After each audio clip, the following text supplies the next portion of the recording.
Hello student, कैसे हैं आप सभी। आज हमें पढ़ना है क्लास 10th की first poem dust of snow, जिसको लिखा है रॉबर्ट फ्रोस्ट ने। रॉबर्ट फ्रोस्ट एक अमेरिकन पोएट हैं। इनकी ये छोटी सी पोयम है और बहुत ही अच्छा मैसेज देने वाली पोयम है, जिसका नाम है डस्ट ऑफ स्नो। डस्ट मतलब होती है धूल और स्नो मतलब होती है बर्फ़। बर्फ़ भी दो प्रकार की होती है, एक स्नो जिसको अंग्रेजी में स्नो बोलते हैं, एक होती है आइस। तो जो नेचुरल बर्फ़ होती है, नेचुरल जो ऊपर से गिरती है, उसको हम स्नो बोलते हैं। और जिसको जमाया जाता है, पानी से जमाया जाता है, उसको बोलते हैं आइस। आई होप आपको आइस और स्नो में अंतर समझ में आया होगा। चलिए पढ़ते हैं poem.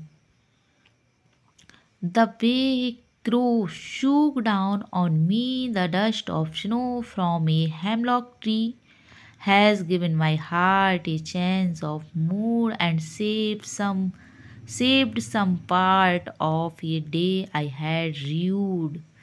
The way a crow means कौआ, shook down, shook मतलब होता है हिलाना, ऑन मी तो रॉबर्ट फ्रोस्ट जी दुखी हैं उस दिन, रिग्रेट कर रहे हैं, पछता रहे हैं किसी बात को लेकर के, वो थोड़ा सा दुखी हैं। तो दुखी होकर के अपने घर से जैसे ही निकलते हैं तो हेमलॉक ट्री को हिंदी में हम कह सकते हैं धतूरे का पेड़। इसको इंग्लिश में पॉइजनस ट्री बोलते हैं, हेमलॉक ट्री को। और ये अच्छा सिंबल नहीं माना जाता है हमारे समाज में, बुराई का प्रतीक माना जाता है। और जो क्रो है वो भी अच्छा सिंबल नहीं माना जाता है, उसको भी हमारे समाज में बुराई का प्रतीक माना जाता है, मौत का प्रतीक माना जाता है। तो the way crow shook down on me the dust of snow from a hemlock tree. Robert frost वहाँ से निकले और घर से निकलते हैं तो रास्ते में हेमलॉक ट्री लगा हुआ है, वहाँ एक कौआ ऊपर बैठा हुआ है। विंटर सीज़न है, सर्दियों का मौसम है, बर्फ़ जमी हुई है चारों तरफ, और जो हेमलॉक है उस पर भी स्नो जमी हुई है, हल्की सी धूल जमी हुई है बर्फ़ की। तो जैसे ही वहाँ से निकलते हैं, the way crow shook down on me, कहते हैं, वो बता रहे हैं हमें कि shook down on me the dust of snow. पेड़ पर, धतूरे के पेड़ पर एक कौआ बैठा हुआ है।